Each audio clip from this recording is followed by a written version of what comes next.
Good evening, everybody. We're here at Brothaspeak podcast, where we normally talk about Black LGBT issues and topics. And of course, I'm here with some of my co-hosts. Darnell, and I switch it over to... And Ricky. There you go. And again, we're just here to talk about several issues that actually is going on. But we first always want to find out how's everybody's week is going. How you feeling, Darnell? What's going on? Found out some good news about my mom's health. She's doing really well. And yesterday, I had a really busy day. I took my two oldest nieces to see the new Pixar movie, Finding Dory. That's right.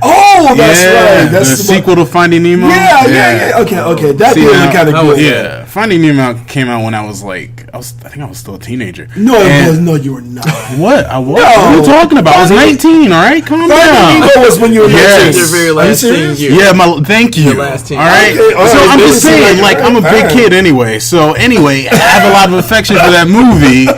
And the sequel was really good. And my oldest niece, she's 18, and she saw the first one when she was little, so she has a lot of affection for it too. And it was fantastic. So I was with them half the day. We saw the movie, went to lunch. They loved the movie, and then I went to Pride. Oh. I met up with some friends before. We had they had a house party. We had some food, some drinks. Nice. Few more drinks. Nice. Okay.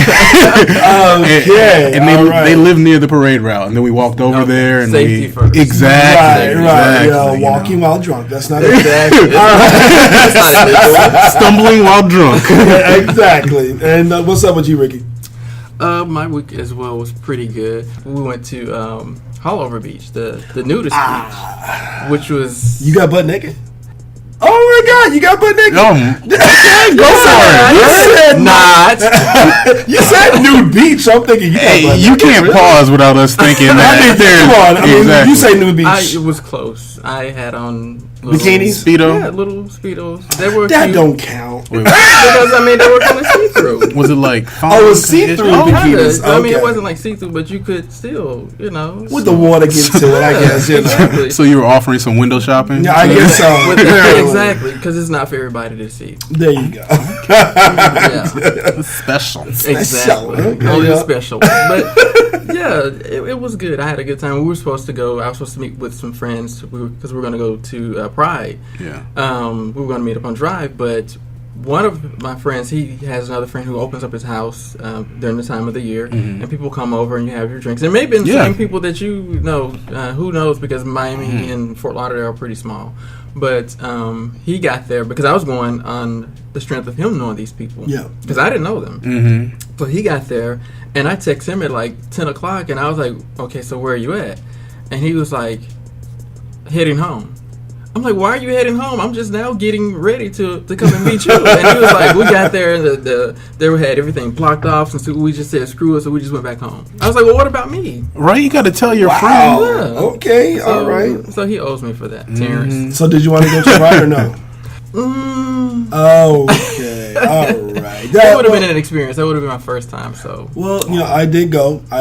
This is Chris, and I definitely can say that the pride was there, because especially at the Orlando situation, everybody wanted to be, we're proud. Support. And there was one particular point where there was a moment of silence. They told everyone to be quiet. All music shut down, and they were actually walking down with the signs of each person, each victim down the road, and that was a good moment. Yeah, that was a good very moment. So it was something that you could be able to tell that a lot of people. It was still raining every now and then, raining spots, so people would run out inside and run back out, run inside, run back out. But other than that, it wasn't that bad. It was okay. I like the fact that the pride. It was still there. Security like a mug. Let me tell you something.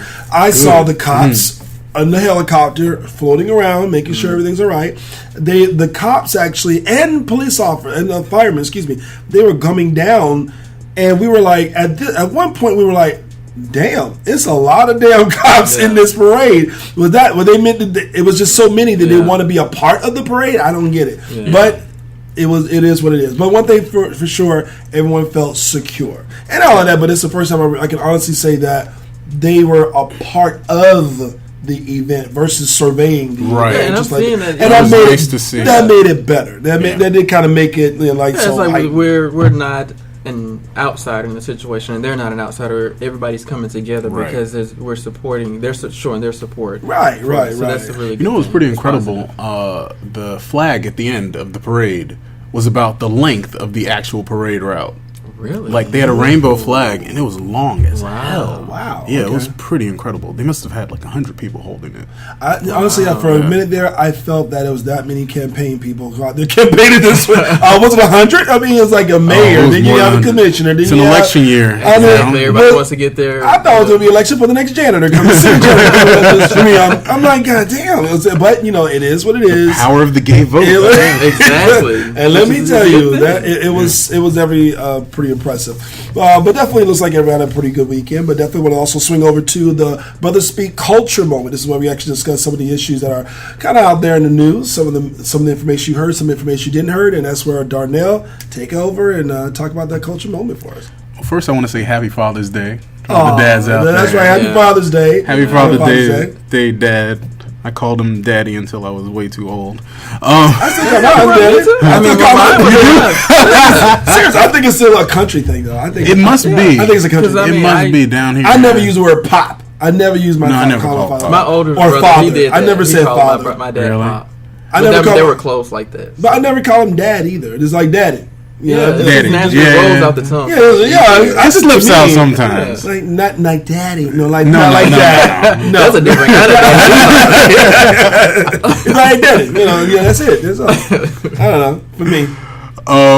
Well, first I want to talk about in the culture, sort of the reactions to different things that happen. There was an attack last week by an alligator in Disney World by the Grand Floridian on a 2-year-old. Yeah. It attacked him, dragged him into the water.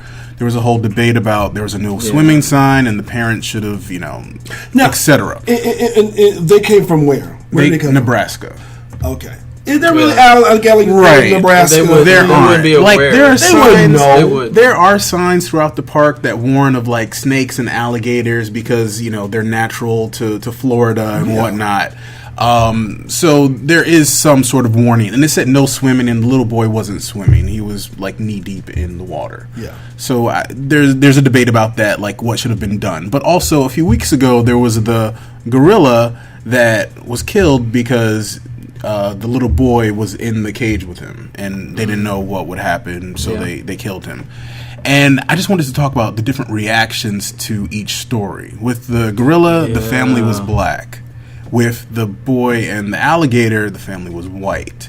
With the gorilla story, they went into the father who wasn't even there. They went into his criminal history. That's bad. They talked about prosecuting the mother for losing track of her child. Wow. Yeah, it was a whole thing. But with this story, it's sort of now there is a difference because the little boy did die, so there's a tragic aspect to it, right. A human tragedy. Right. So they haven't even approached that type of conversation. No one's gone into the history of this family and tried to. They've pretty much left them alone, from what I gathered. When they were doing the investigation, they were giving the statement. They were saying basically. Everything's on hold. We don't know anything yet. We're not going to do anything. We're just getting facts at this point. So it's like what you're saying. It's like that. It's the complete opposite atmosphere of the two situations. They're complete opposite. I'll be honest with you. I'm kind of on the fence on this, and I hate to say that. And let me tell you why. Because of the fact that one is the wild, one is encaged. One was basically. Didn't know a goddamn thing about an alligator because they're coming from Nebraska, and the other one, the kid actually, they knew about apes, they knew the strength of it, but the kid actually said, "I want to be with him," pointing to the ape. At that point, the mother thinking, I'm thinking to myself, just being a normal person, you grab him by the hand. And so you would keep that child close, especially if you know little Ray Ray or you know little Tyrone. If you know them, if you know they're badass, if you know how they are, and kids in general, whether you're white or black, it doesn't matter. Kids in general are just curious, inquisitive. As a counter to that, kids say a lot of shit that you can't take serious. She's probably not even when I'm at the zoo. I'm not thinking no one can get in there. Unless you have the keys, you can't. Exactly. I was confused. I'm thinking, how the hell did he get in there? He was small enough to fit underneath something, and he just fell in there. So you're not thinking as a parent that that's going to happen. Where the hell were you looking at then? I mean, how many kids you got? I don't know. I think there were a few kids with her, so she had her eye on a few of them. So I mean, listen. My niece has been in my life since she was born, and I remember when she was with us, she was like 2. She would just disappear. I'd be like, "Where the fuck did she go?" I'm like, "Kids, you gotta keep you turn your head for 2 seconds, and they're halfway around the world." And not only that, but I gotta ask another question when it comes down to the actual structure of the cage and how everything. Because even when you go to normal, like for me when I was growing up in Metro Zoo down here, and I saw Metro Zoo had a trench first, and then they were able to go, with the rest of the land that the animals were at. So you had to fall down into something first before you actually get back up. So they're able to get you, pick you up, and safety precautions. How in place. Was it constructed? I started looking at those questions. Come to my head. Yeah, because even when the specs for when you build houses and they have staircases, they build them so that a child cannot fit through them. Right, so there's specs for building a house. So do they have specs for that for safety reasons? I look at that stuff. Yeah, that's a good point. I also wanted to talk about this. It's kind of like the dangers of Twitter. Like tweeting too fast. What happened? Thursday night, it was Game 6. Game 6 of the playoffs, the NBA playoffs. Steph Curry's wife tweeted about the game. Here's what happened. Curry was playing, and he thought that some of the calls were unfair. But once he fouled out of the game, he ripped off his mouthpiece and threw it into the stands at spectators, which got him ejected from the game. And his team actually ended up losing. And his wife tweeted, "I've lost all respect. Sorry, this is absolutely rigged for money or ratings in not sure which. I won't be silent. Just saw it live. Sorry." So she tweeted this, and she got like so much backlash for tweeting this. People were like, she needs to keep her mouth shut. And then a reporter asked him about it. He's like, he needs to turn off her Wi-Fi. Well, you got to make a joke off. You got to make a joke off. Seriously. Yeah. He was joking. If your wife didn't tell you what she just tweeted, right?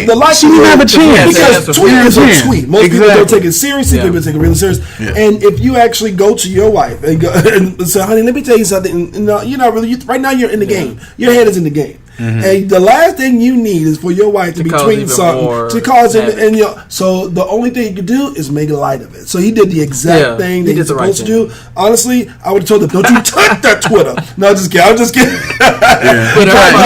The most he could do was make light of it. In her mind, she was probably thinking, "Okay, well, I'm going to take up for my man." And that's what she was thinking. She was supporting him. So that's what I would have done. I'm a tweet for my man. Oh, he's so sweet. Tweet for your man. Yeah, okay. And the last thing I want to talk about is another tweet that went out, and I want to know how you guys feel about this. It's kind of have you heard of respectability politics? Like if you dress a certain way or you have your hair a certain way, you deserve a certain level of respect. A certain conservative way of doing things. Let me explain a little bit of this story. Okay. This guy, Dr. Steve Perry, he's a educator, and he helps to run the National Mentoring Camp for Young Men, Steve Harvey's National Mentoring Camp for Young Men. Nice. And he tweeted this: "I witnessed 200 boys, all caps, voluntarily cut dreads, braids, and unkept frosh because Steve Harvey and the U.S. Army connected aesthetics to success." Powerful. Which is true. It's absolutely how you dress is how you portray yourself. Mm-hmm. So when you do actually wear a suit, you do kind of feel like you must uphold a certain personality, a certain way of being. What about hair? Hair. Here's the thing about hair. And I have a comment on that as well. Okay. Because I have dreadlocks. Because there's certain things that I think that, first, being a black man, that you have to be very much aware of, and there's certain stereotypical ways of thinking that people attach certain items of clothing, hoodies or hair, dreads to. They attach certain, whether it's true or not, it doesn't matter. You are a black male, and when you have certain things with you, such as hair, to me, at some point, is it a part of your religion? I'm not sure. It's just part of style? I'm not sure. But the reality is, you already have a stigma before you even open your mouth. There's certain things already in your mouth. You got your skin color, you got the way you portray yourself, and dressing as well as also hairstyle is part of it. See, to me, that sort of advocates assimilation. Do I have to look like you in order for you to respect me? And I have to cut off the parts of me, part of my blackness, in order for you. Exactly. And that's who said there's blackness? No, there is. There's blackness attached to having dreads, to having I would touch higher hair, but I never attached. Well, no. I mean, or afro. Back in the day. But it's like those reports of. There was a report a few months ago of this woman who had locks, and she was in the military. And they told her she could not have her hair like that. She needed to have or Rastafarian or no. She just wanted her hair like that. They said they would prefer that she have straight hair. Okay. Now, but see, that's the thing. But why is her status or her participation? What does that have to do with her hair? It has absolutely nothing to do with your her ability to perform her duties. Well, wait a minute. Well, now you're talking about military, right? Yeah, but I would think for this case issue. I think more other women have hair. She can pull it up and braid it or whatever she wants to do, and nobody can get to it if she does it the right way. I've had an instance where when I first started to grow my locks, I worked for a large company. Mm-hmm. I'm not going to say the name of it, but it's a really big company. And at the time, the guy who was like the top, he was wanting to get me into management. Mm-hmm. So I had shown interest in it. So I was moving toward doing it. So when we got to the very last couple of steps where there was an interview process, and then because I was basically in, so we had a conversation, and he says, "Oh, you're gonna have to cut your locks." So I was like, "Why do I need to cut my hair? I mean, you like what you see, you understand that I can do the job. There's no problem with that." Mm-hmm. But nobody had ever told me that, from the interviewing process. But he said, in his mind, it made me look more like them, like something that they would want to see representing the company. Mm-hmm. But after that, there were other guys who came in who did have dreadlocks, but he wanted me to cut mine, and I couldn't do it. I was like, this is part of who I am. This is showing my individuality. That was the reason for me to grow them. My locks don't look unkempt. They're what they call the fashion locks. I keep them nice and neat and tidy, and it should be my decision as to whether I want to cut them or not. I shouldn't have to look like the next person in order for me to be accepted and doing what it is I can do. My skill set has nothing to do with that. But how far did that statement go?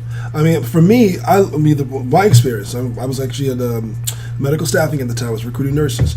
The manager at the time, he said, look, Florida is different from the north. So what I'm going to request for you to do is I'm going to actually request to shave your beard as also your mustache. Listen, you come back, it's okay. The week-long training when I go to Baltimore, because Baltimore, the culture of the north is a little bit different than the culture of the south. So he said, listen, when you come back, Chris, don't worry about it. You can grow it. I'm not going to say anything. But up there, you may have to do this. So, buddy, can you just do one favor for me and just shave off the stuff? I'm a little huffing and puffing, but the reality is I'm going there to get some skill set that I don't know. I'm actually gaining something, gaining reputation, gaining the name behind my name as part of a company, and me, whatever achievements I attach myself to that entity. Honestly, I can be able to carry it forth, and I did.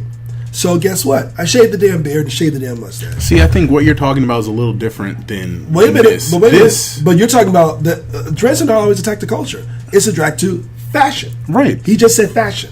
So it's not to your culture and part of your individuality. I think this is part of my individuality. I like. Well, I mean, this is part of my individuality because not everybody has dreadlocks. Right. So I say about them, not everybody. I can't even grow a beard. So I mean, it's the same difference. I can't grow a beard, but I have locks. You're bald, but you have facial hair. What about gold teeth?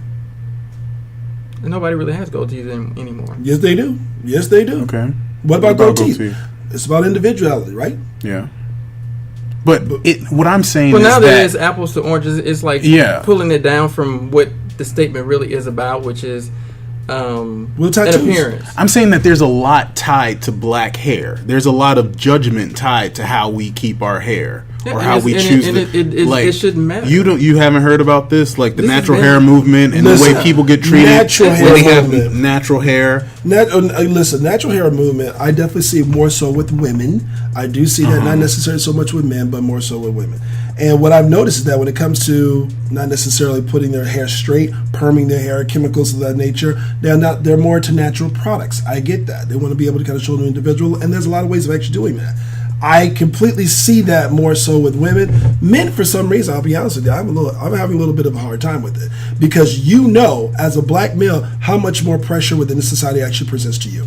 And if you know for knowing that fact, that you're still going to go out there and wearing dreadlocks in a white establishment. So you should just accept that? And you should just accept that sort of oppression? But see, you're saying... You should be what they want you to be. But wait a minute. Are you more hung up on your hair or with the accomplishment you're looking to You can still accomplish what you want to accomplish. Yes, but wait a minute. This is a white establishment. Know exactly where you go. Know exactly the building you walk into. Know exactly the players of this game. Why wouldn't you necessarily say, you know what? Why wouldn't you necessarily say, you know what? Let me comply in this factor and show exactly what I can really do and come later with that something. I think that if everyone had that mentality, we wouldn't be anywhere. That's bullshit. You were still hung while you were wearing suits. You were still hung. That's exactly what we're saying. They will do it regardless of how whatever you look. So why do you want to put more barriers up against you? But I'm saying they can come up with a list of things that they want you to be, but at the end of the day, if you don't fit into everything that they want you to be, you're still not going to be good enough. You're still going to be black regardless. You could have your hair close cropped, you could have no beard, you could have a suit on, and you are still a nigger.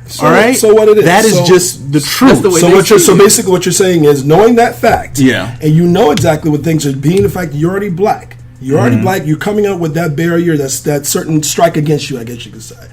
So I'm going to still wear my dreadlocks, even though I know the perception is still not that great. But guess what? I'm coming as me. Yes, you should always try to be yourself all the time. You can't be yourself without dreads? That is, if that's the way you want to wear your hair. If you can't be yourself without your dreads. If that's something that you have to look at. Wait, you have to look at. I have a different view on that. It's like what if somebody said no more collared shirts for you? You have to wear a tank top everywhere you go. Okay. You would just say, what I'm trying to say is that you have to have a boundary. You have to have a bottom of what you will or you won't do. Otherwise, they'll tell you. You just allow them to change anything they want about you to fit into their world. They didn't say anything. They just said the appearance. That's all. But you have to stand for something, or else you'll fall for whatever it is they tell you to fall for. I disagree. That's the way that I was raised. If you stand for something, you speak up for yourself. Disagree to disagree. We disagree. All right. Moving right along. That was an interesting conversation. Piece of the main topic, I thought.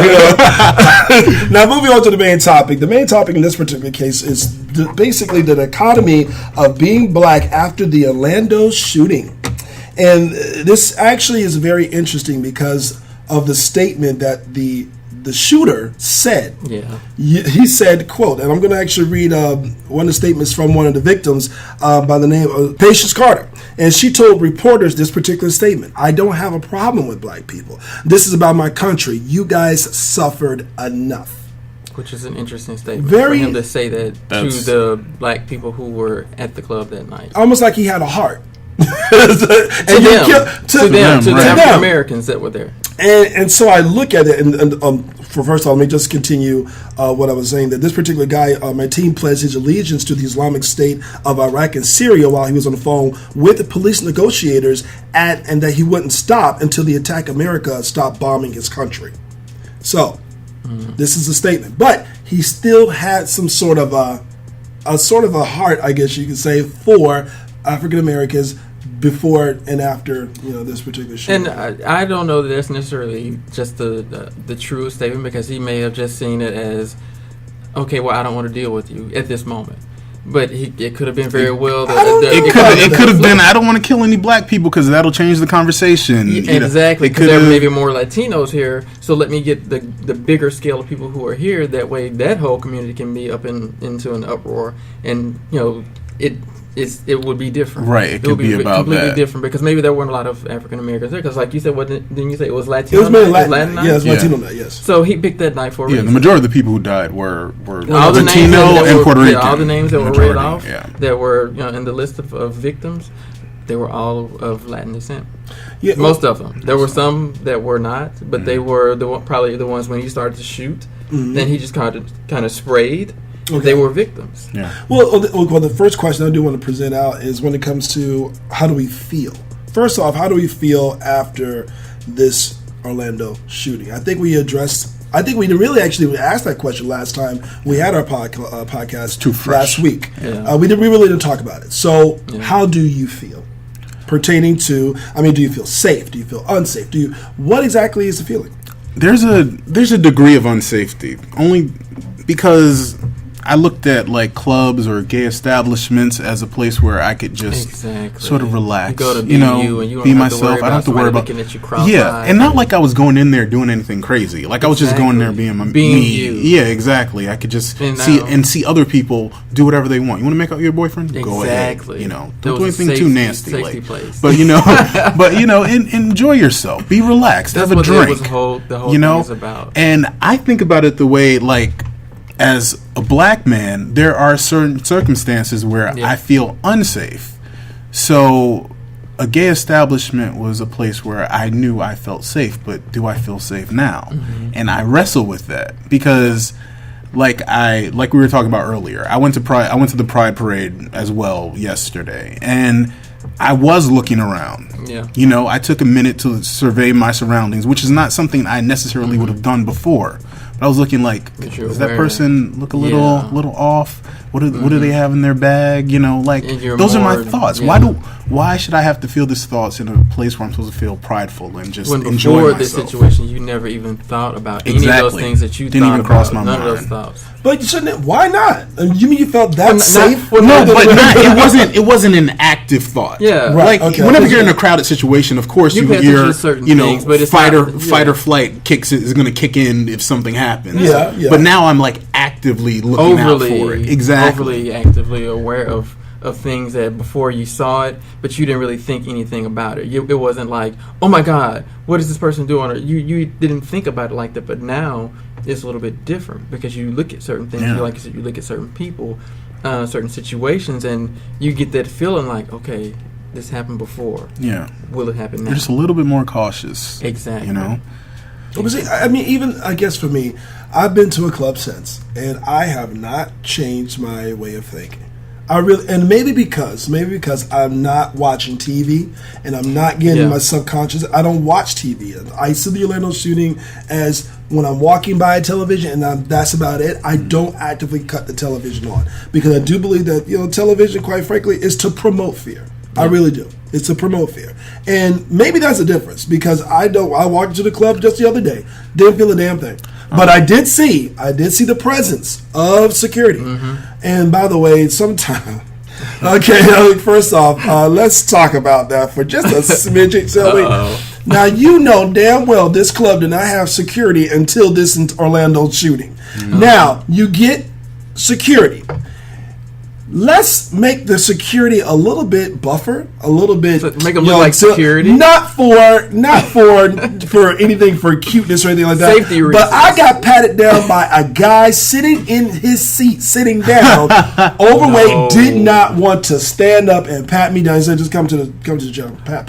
Wow. Kid you not? Wow. Not once, but twice. And I'm thinking, damn, is this for show? This somebody's cousin. Somebody's cousin sitting into they had to bring over but I'm thinking to myself, okay, and then I start looking at other places in terms of security. Listen, okay, I'm sorry to tell you, I think it's for show right now. So did you feel safe with the business? I didn't feel safe with boy being right now. I'm sorry, I didn't. I could outrun him. I mean, I did not feel anything. You know what? Maybe I shouldn't say that. All right, I should say he knew jiu-jitsu or something. They could just one point. Maybe he had a gun on, but I didn't see it. I don't know, but I'm telling you right now. Was that a joke? I didn't see the gun. I'm nowhere around him. I'm sorry, I didn't see it. But anyway, go back to the subject. But think about this. I mean, for me personally, I just don't watch TV to be sucked in. I don't watch TV either. Like the TV I watch is Netflix. So I wasn't like bombarded with images. Yeah, it's just in my consciousness. Yeah, I'm somewhere in between the two because I watched to get an understanding, to get information just for me. But I had to stop it at a certain point because it will do something to you emotionally. If you sit there and you watch it continuously, it will do something to you if you watch it too much. I kind of stopped, like they had Anderson Cooper reading the names of all the victims. And that's what makes it so much more personal because you see these pictures of it and they look like you, they look like me, they look like Chris. Right. So it's like there's a connection once you see the pictures and you see the names, and I think that's what they were trying to do. They wanted it to be personal to the people who are watching, so that you would have more sympathy toward the situation, and you would understand the severity of what has just happened. If you put a face and a name with the situation, then they personalize it. But if you don't, then you don't really... the Black and Latino communities, we do have commonalities. Exactly. Like, we're minorities in this country. We're seen as less than by a lot of people. So I had a lot of, I don't know, not that I wouldn't have been sympathetic regardless of who died, but there's an added sort of part of it. Because there's somebody who looks like you. And there were people who are Afro-Latino, too. Yeah. Like we share ancestry. There's a particular article that came out, and I did post it on Brothaspeak podcast Facebook the other day. Gay nightclubs and black churches are sanctuaries. Here's how to make them safe. And this is actually an article written by Broderick Greer.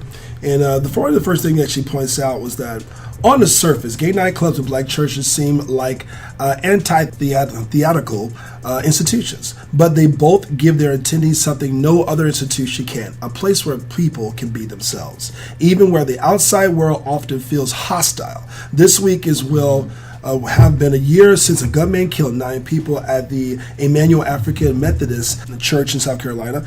Like the black people attending a midweek Bible study in church they called home. LGBTQIA people dancing and celebrating Orlando Pride were gathering in a familiar space, surrounded by people who loved and cared for them. For centuries, black people have carved out a space to affirm their blackness and humanity. And sexual minorities have established communities and gathering places meant to be refuge for queer and antagonism and homophobia. This past week's massacre is all the more reason for black churches to continue moving toward the full inclusion of LGBTQIA people, and for white, gay-owned nightclubs to be more welcoming of communities of color. That is so interesting. I know. That is a good point to bring up. I never would have thought about it in that light, the way that they did the comparison. Exactly. I never thought about it either. Just like a gay club, they'll allow in anybody. Yeah. Like anybody can walk in. You know, there's you don't have to look a certain way or be a certain. And a black church, like this black church, let this weird-looking white boy walk in, and they didn't question it. Yeah, it was just accepted. Yeah. Whereas, like a white church, if a black guy tried to walk into that church, they'd be like, everybody looks at you. Like, what do you know? Get that look. What are you here to clean? You can't fix the toilet? Like, that's what will happen, you know? You feel strange. You don't feel comfortable in that environment. Because the church that I attend, actually, it's a mix. It's non-denominational. And the only reason why I attended is because I feel comfortable. But the pastor, the minister, he's a white. Most of the staff, they're all white. They all are, but they don't make you feel a certain way. Okay, so everybody. Well, it's your church. It's church, right? But it should be accepted. If they're predominantly, a white church, then sometimes if you walk in, you feel a certain way because you don't feel comfortable. I'm not gonna lie. I've been in a black church where the only white girl walked in there. You kind of look like. Who's that? Who's she with? You do kind of look a certain way, even in black churches, where so it's. I can see both sides. Could you see someone asking her to leave? No, ever. Whereas I feel like if a black person walks into a white church, there's a likelihood that they might be asked, like, "What are you doing here? So. What are you doing here? Do you know somebody here?" So you saying they would like people will I feel like find out. I feel like they might be interrogated. Well, I should say. I think both sides are gonna be interrogated. True. That's a good point. I've known, in the church from back home, there was a white girl. She came. I guess she was with somebody, and nobody said anything to her face. And that's the difference between black people and white people. Black she was with somebody. Keyword. If you didn't walk in there solo, y'all listen. Am I wrong? Anyway, she probably would be asked to leave. Yeah, in the heartbeat. What are you doing? I mean, so I guess right now, when it comes to the Orlando situation, I myself, when I look at the people around me, do we still feel a certain kind of way now? No, honestly, you know why? Let me tell you why. Because we're still surrounded by familiar surroundings, familiar people. And I don't believe that it's going to really change a whole greatness. I think that the tragedy that the press will picture deals more with guns. I think it's more than anything in the world. Keep in mind, this is campaign time. I think more people will focus more on it's more leaning towards that. The gay people, they're going to say, well, and by the way, hate to say it seems like a beautiful picture. LGBT is a beautiful thing right now to be talking about in sitcoms, to be talking about in the movies, to talk about everything, accepting of all people, gay marriage and everything. Right now, it is in the culture, and gay people to basically be against gay people because of who they are is not necessarily the thing to do. So now you got gay people up in here. Now you got the guns. Oh, wait a minute now. Now this is about people who are loving and accepting, and we fully accept them. The timing of this could not be better. It's too perfect. The timing could not be better. So now let's put this in perspective. You got something that they have been working hard for years, now able to even get married, everything right now. Yeah. And then you put the gun situation in there. Now you're trying to portray it. I think the press will eventually start doing. And again, I just told you I don't watch TV. But it makes a perfect good setup to say, these are the people that have been fighting for years, and they're looking for, to be accepted among society. We're now just doing, and look what happens because of guns. And they're going to give the sympathy card to the gay community, but we're not necessarily playing the sympathy role. Because I've seen a lot of people that are really saying, you know what, you can do whatever it is you think that you want to do to us, but we're not going nowhere. We're not going back in the closet. If anything, you're going to make us come even more right. That's what I'm thinking. That's what I'm actually hoping, that it'll allow people to be even more open with who they are. I don't even think it has anything to do with gay. What do you mean? I don't just have. Which I think another agenda. It's another agenda. Thank you. What agenda? Wait, what's the agenda? Is the guns. They've been trying to get rid of guns for years. This is a perfect. Are you talking about the media? Of course. You're talking about the stories that are. There's a lot. Wait. There's a lot involved. There's a lot of different levels that people don't see. You mean the stories that are coming after the shooting? You think they have more to do with changing the gun laws? Of course. Well, that was the first conversation people basically had. Want to start. So it's not but wait a minute. To attach that to gay, it's not even about the gay people. It's not about the gay people. For a number of people, it's not about gay people. It's about something else. It's about the gun. There's a hidden meaning. Of course. But it's a great setup. We touched on this last week, and I think we do have differing opinions about the gun laws. I think they do need to be addressed and changed. You shouldn't be able to. After that conversation, I see what you're saying. After that conversation, because it's like, you shouldn't have certain types of guns. You shouldn't be able to assign. You shouldn't be able to buy an assault rifle at a superstore. Like, that shouldn't even be an option. I found out that even after, when they do the background check, if after 3 days the background check doesn't come, then the gun seller, they can actually sell this gun to this person who doesn't have a clear background check. They can sell it to them. That's very interesting. They can sell it to them. I didn't know that. I thought that was the craziest thing. It's like, if you don't pass the background check and after 3 days have gone by, you can still have the option to sell it to this person without any questions. So wait a minute. So that goes back to my next question. Knowing this fact, does it really truly affect your fear factor? Is it more heightened? Yeah, because anybody can get a gun. Knowing this now, I didn't know that. Yeah, I didn't know that. So does this affect your fear about going out to public? Do you feel yourself staying more inside now? I don't feel myself. I wouldn't. No, not in that regard. I think it might just make me more aware of what people could potentially do. Like, if let's say somebody cuts you off, and typically you might give them the finger. Next thing you know, the person might have a gun and want to shoot you. I'm surprised to even hear that, considering the fact that we always talk about road rage. We always talk about those things. We always talk about something to be aware of. Well, you have these people now in the aftermath of this saying, I need to store up on guns, because they want to take away our guns now. So now you might have people on the road who have more guns than before. People who had never had a gun before might go out and get one now. Listen, during the Obama election, sorry to tell you, Florida racked up on guns. Florida led the number of states when it comes to purchases of guns, just by Obama being voted. Just being president in the United States of America. They racked up on guns. So it doesn't matter. Is what my point is. It doesn't matter. I mean, during the time that people by the way, even by him being elected, more people started to join more groups like KKK. Yeah. It tripled. They felt it tripled. So now let's put this scenario in. I think honestly, I think for me, I don't feel any different. I just see exactly what's to be coming about this. It is a campaign time. And I personally feel the exact same way. I walked into the Manor, which is a local gay club here. I was there yesterday. I walked into another gay club yesterday. I didn't feel any sort of way, but because right now it is Pride time, it's Pride month, everyone's just celebrating. I think this weekend is going to be New York. Coming up this past week. I would love to go to New York. I've never been to a New York. I heard that too. That would be so awesome. So it's just... I would not want to go to that. Too many fucking people. No, thank you. It's going to be a lot of people. It's going to be a lot of people. I will stay my black ass in Florida. People spread out. But you didn't feel that way going to the Pride here. No, I'm just talking about the humidity and the people. Oh God. Okay, right. What I look like? See, but I guess my point is the fact that when it came down to the statement that he gave pertaining to black people, that we've suffered enough. Do I think that we've suffered enough? We suffered tremendous. But the thing about it is, though, I honestly don't think that the press is going to really pick up on that enough. Oh no, because it's not controversial enough. It's not. It is pretty controversial. I'm saying as far as the difference is in comparison to the group that was attacked, that he targeted, I'm pretty sure, versus the very few people who were actually affected, who were there that night. There's a big difference, and they get more sensationalism from putting it on the Latin community. I'm saying that statement is pretty provocative. To us, it's a pretty provocative statement to say, I'm not going to shoot the black people because they've been through enough. Why?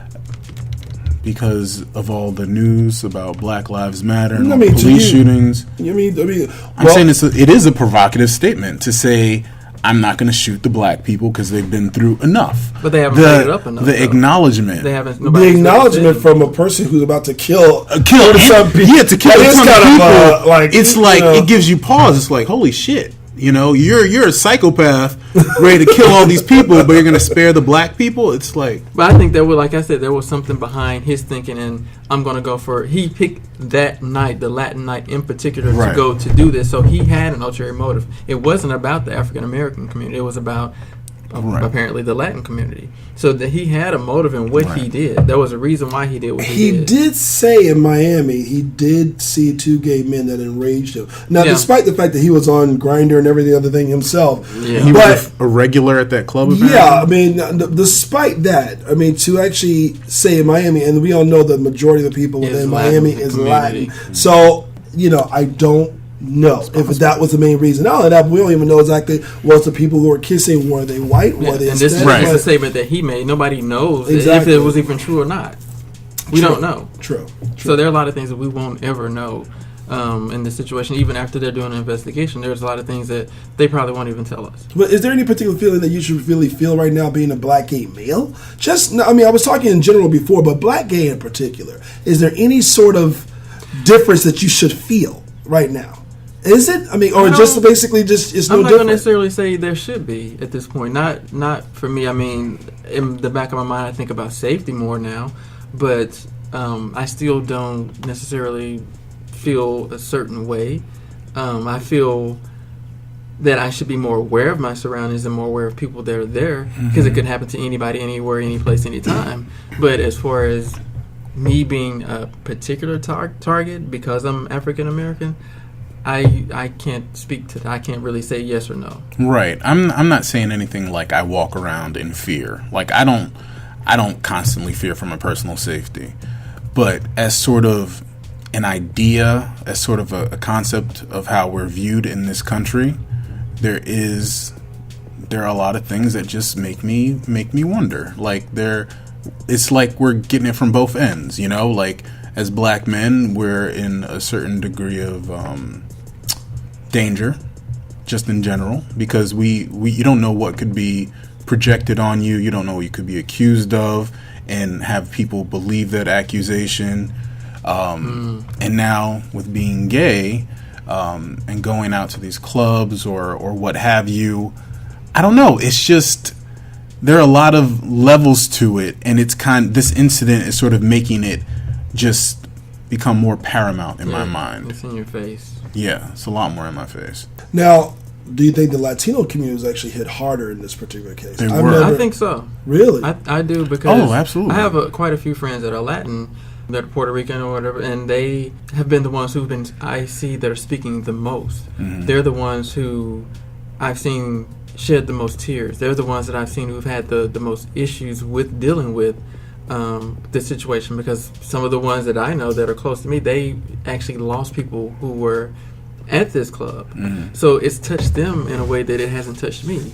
But it's touched me because they're my friends. Right. They're like family. So, yeah, I think it has touched the Latin community as probably it was meant to, in a way that it probably won't touch any other community or any other African American or Asian or whatever.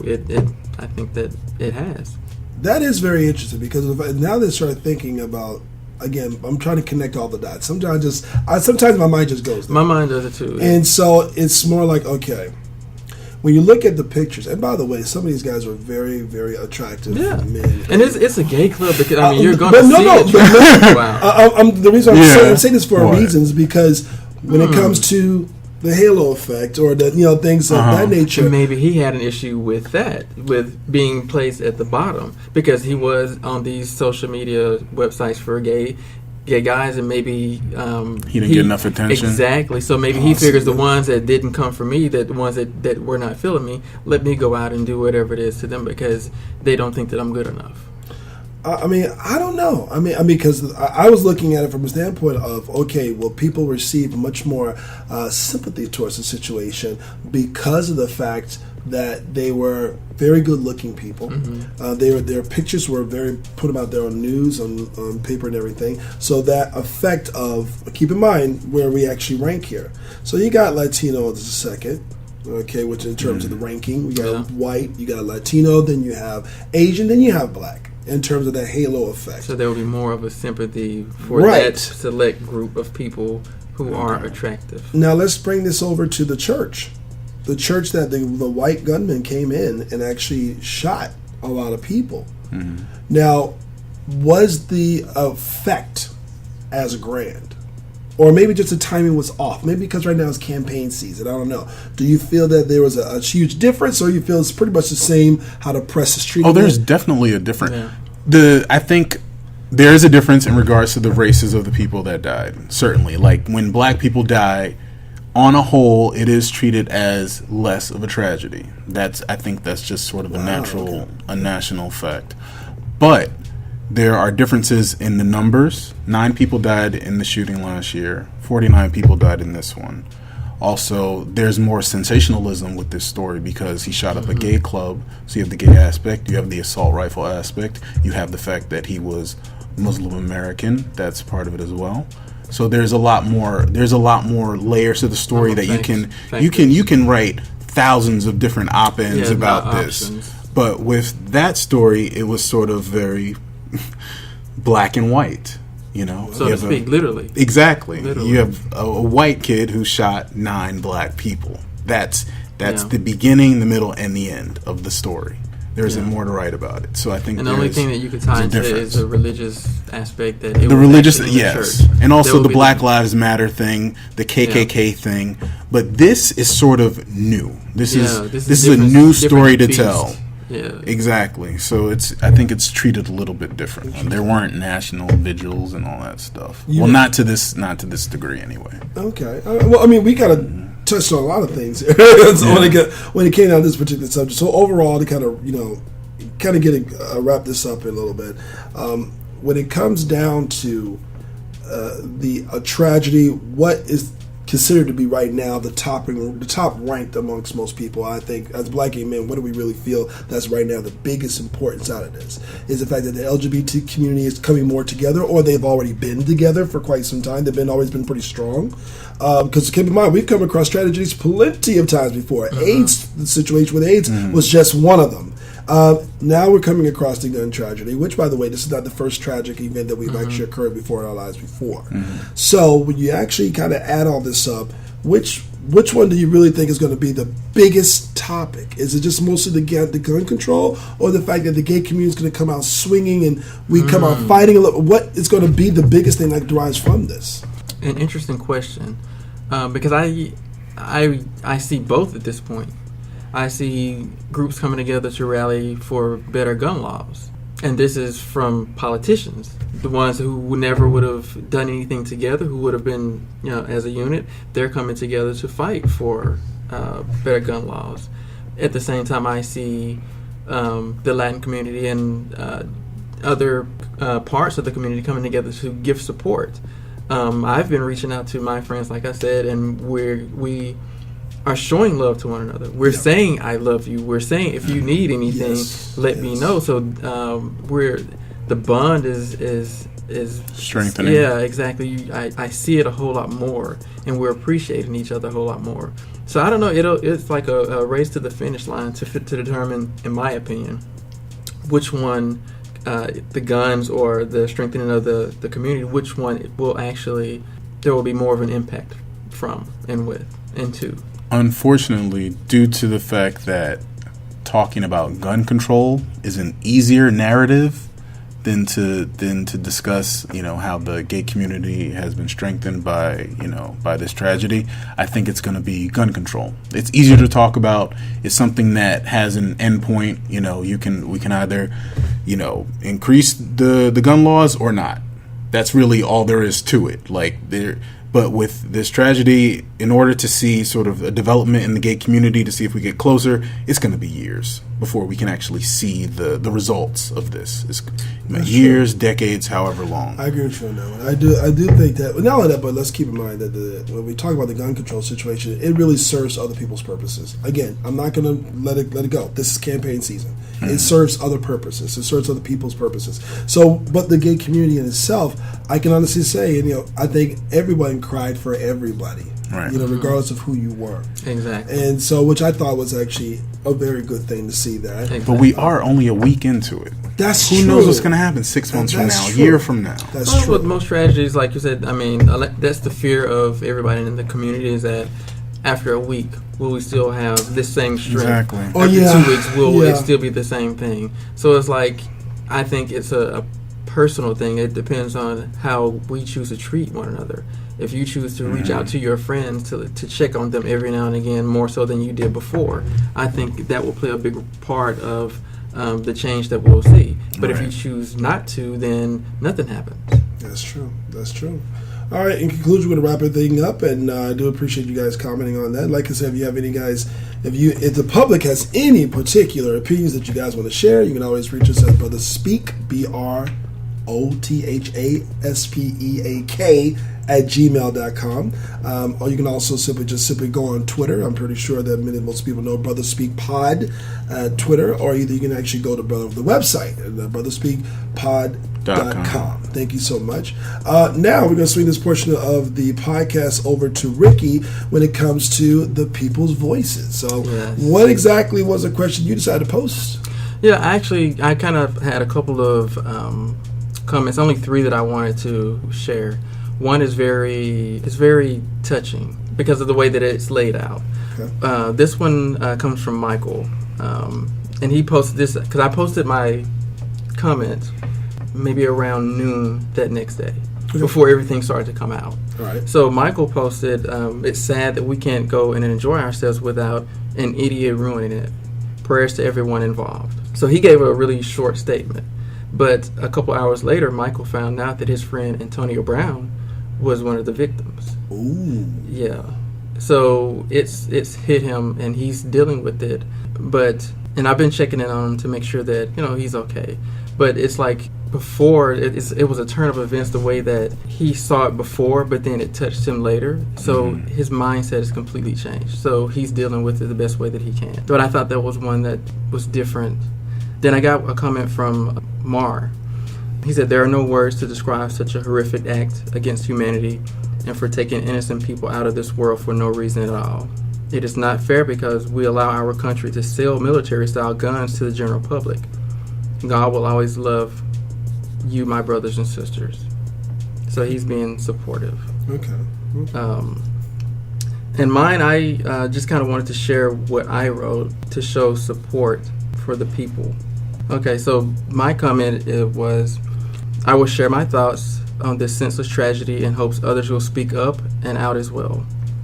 Those who were gunned down were human beings, no matter what their sexual orientation, skin color, choice of careers, etc. The thing most people are missing is that they won't get to do or be whatever they were when they were taking their last breath. when the sun rises in a few hours the next day, which was, I did this like 4 a.m. in the morning. They were somebody's sons, nephews, cousins, partners, and they are gone forever. Don't let this moment pass without reaching out to loved ones and friends to let them know how you feel, because after all, God willing, those who read or hear this have been blessed to see another day and have another chance at life. Live and be happy like it could be your last day. And that is true. We should live every day like that. Exactly. Every single day. So, and it's kind of sad because we really don't always want to focus on tragic events like this in order to get that sort of mindset of thinking. Exactly. But unfortunately, it happens. And again, I'm not a religious person, but I do believe in that statement: be careful of your members. When it comes to that statement in the Bible, meaning your eyes, what you focus on, your mindset, your hands, everything. Be careful of where you put your members and where you focus them, because that's going to affect you on a daily basis. Right. So, those things, to me, we should always live like it's going to be our last, but at the same time, love. More focus on love than anything else. Love your fellow man and love yourself. Exactly. I wish there was a word that described like love, like romance love versus like familial love versus friend love. I think using love is like a catch-all. And love, it really is. There's different degrees of it. Yeah, there are degrees of it. But love is love. It crosses the board all the way. The board. I'm all for love. Yeah. Me too. I even love you. I love you too. I even love you. I even love you guys too. That was just too funny. Trust me, when we get on YouTube, y'all gonna be you can't nothing. Anyway, I just want to thank everybody for taking the time out to actually discuss some of these issues. Next week, we'll be discussing other issues like this. We've kind of made the last 2 weeks to be a little special, mainly because of the fact of the event and the impact that it actually made so much on the LGBT community. So I want to make sure that you guys know that we're definitely aware of it. We're here. We understand what's going on, and we definitely want to make sure that we keep people in our focus, as well as also love in our focus as well. Next week, again, we're going to be talking about, hopefully, I think we'll be talking about marriage, black gay men and marriage, because we pushed it off. So I will see what happens. So we'll talk about that. So I'll be seeing you guys next week, and thank you so much for joining us. Thank you for listening. Thank you.